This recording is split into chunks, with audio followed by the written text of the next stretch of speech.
Hi, welcome back. This is Kello Gamer. It's just a brief pickup video now. I managed to pick up another console recently. You never guess what it is. Yes, it's a PlayStation 2.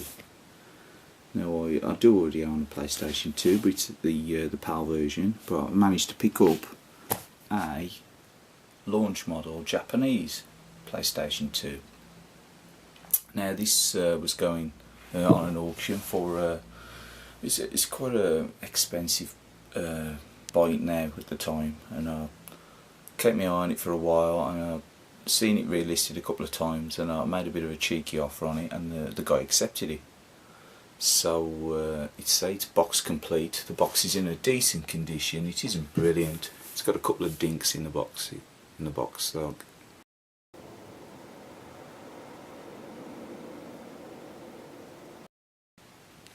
but overall, the box isn't in too bad a state. Let's take a look at the back of the box. And say it gives you a rundown on the model number, and it's an SCPH 10,000, which is the launch model. And you've got the date there that it was registered or purchased, and that was the Japanese store. Like I say, it's the NTSC-J version, release version. It's also the version that you have to update the memory card that's supplied with it in order for you to view any DVDs. It's not DVD compatible straight out the box. See, there's another dink. But overall, the box isn't in a bad state. It's, particularly considering the age of the thing that you're looking at it now. It's what, 1999. You're looking for, it's 15 years old. So, but more importantly, it's onto the console. The console itself's in decent condition. It's not too battered. It's got a couple of tiny little scuff marks on the lid, but all in all, it's in a nice condition. You'll notice the grid compared to a PAL one. It's let's get a bit of light on there. The vents at the front are smaller. The actual machine weighs a lot more than the PAL version. It's much more weightier. I think it's probably to do with the heat sink inside. It's certainly hefty.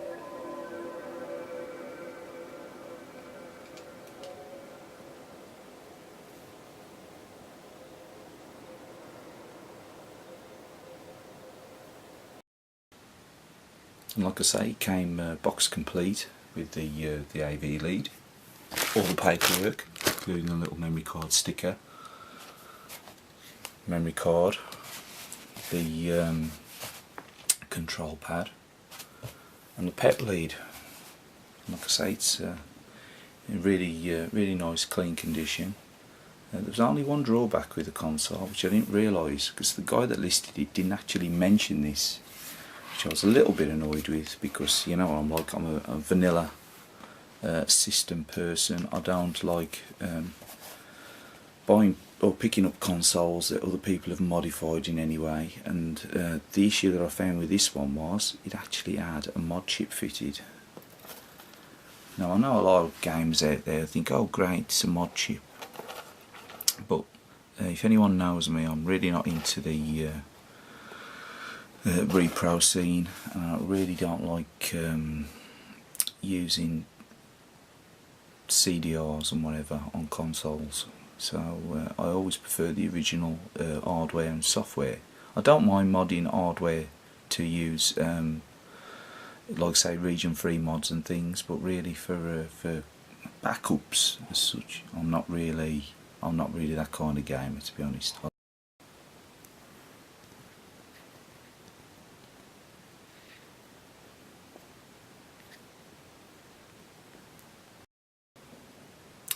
Yeah, the mod chip, I mean, if it was just a region free mod chip, I probably would have just left it there, especially if you look into those things, how tricky they look to wire into the system.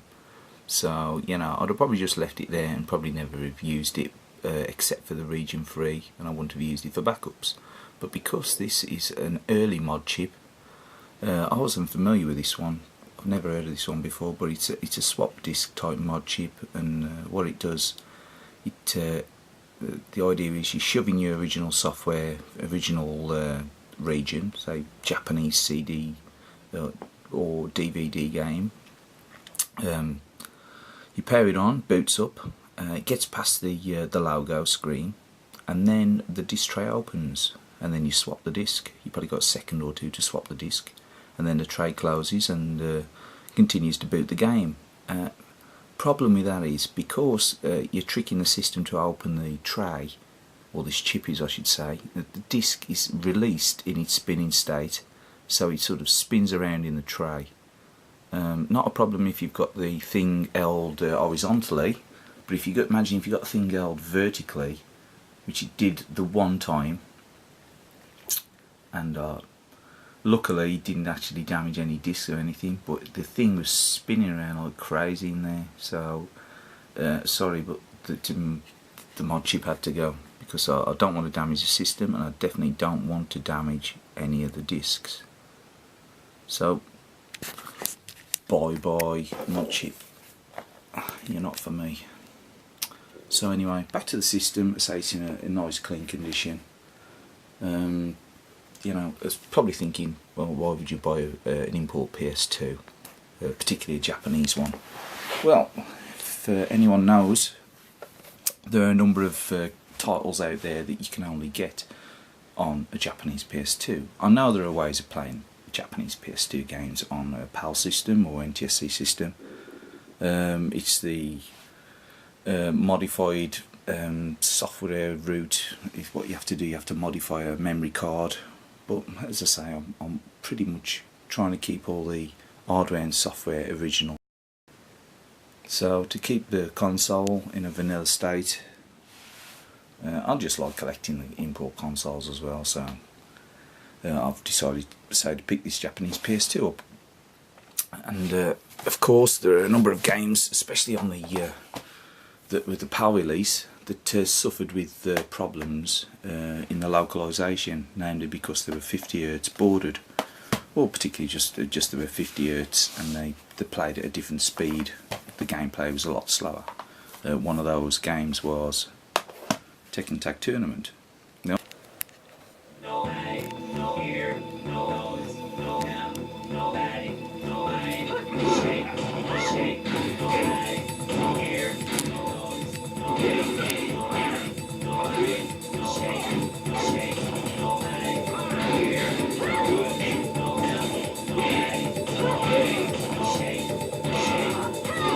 Now I've got Tekken Tag Tournament, the PAL release.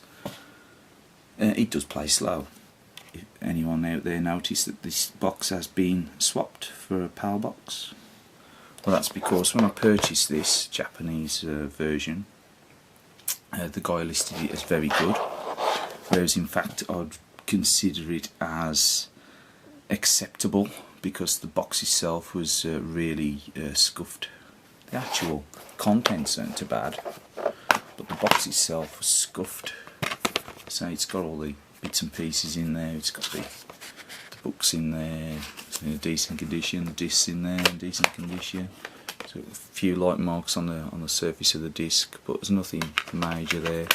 But again, the state of the box was pretty poor, and so there were a couple of scuff marks on the disc, but just played perfectly.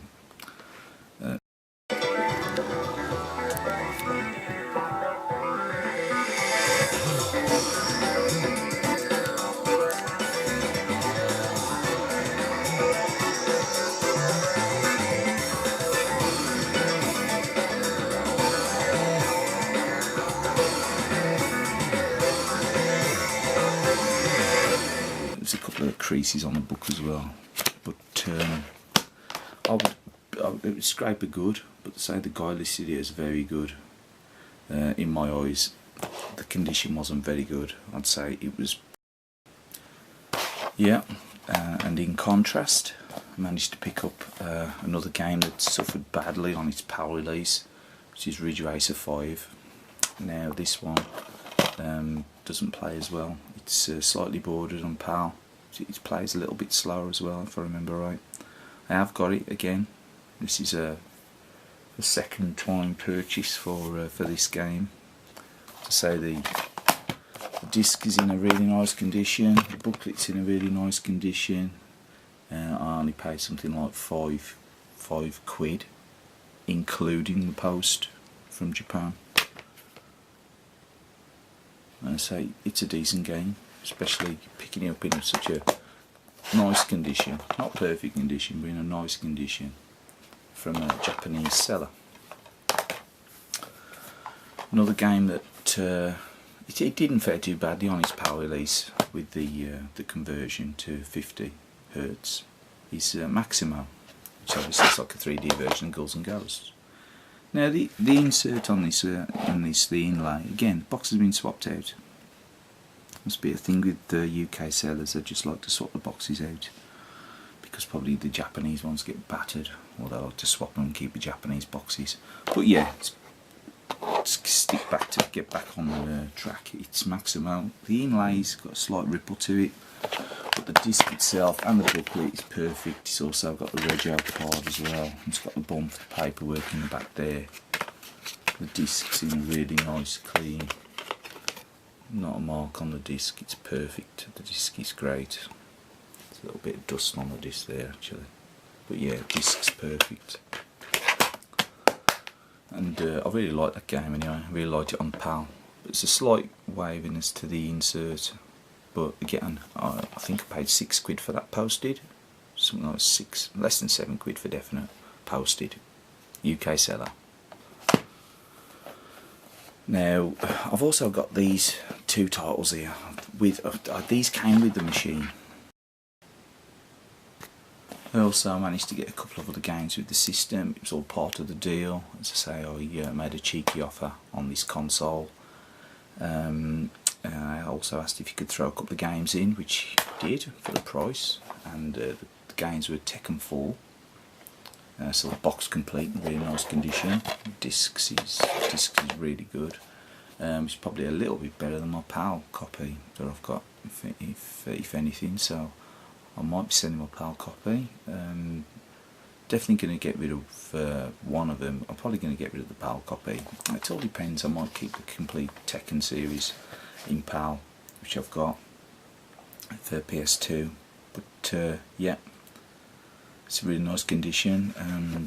And the other game is, but it's also got 60 Hz option on PAL along with progressive. So it doesn't really add anything having the Japanese one, bar the box and it's in the artwork and the book, and it's in decent condition.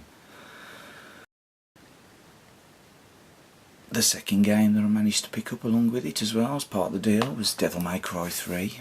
Now this isn't the special edition version, it's just the bog standard Japanese version. Again, it's decent condition, nice and clean, booklet, nice and minty, you know, so I'm probably going to keep both of them actually, purely because the condition of both of them is so good.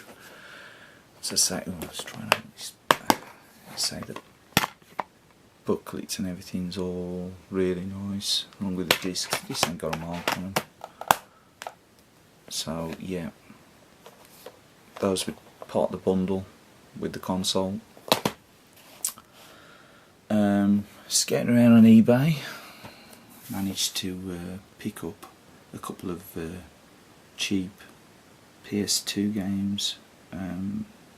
First one of them was this one. Now I've owned this before in PAL, and I've also got a Virtua Fighter Evolution, but I managed to pick up the original Virtua Fighter 4, and this is the Japanese release. I didn't know the original Japanese release. I'm not sure if it is on PAL release, but it's a compact disc game, so I was quite shocked to see that. I thought, I'm pretty sure it's a DVD-ROM game. Maximo is also a DVD-ROM game in the UK, or on PAL release, so I was quite surprised to find that particularly Virtua Fighter 4 was released on compact disc format. Obviously it's slightly improved loading times on compact disc, but obviously also you lose the the extra memory capability of a DVD-ROM.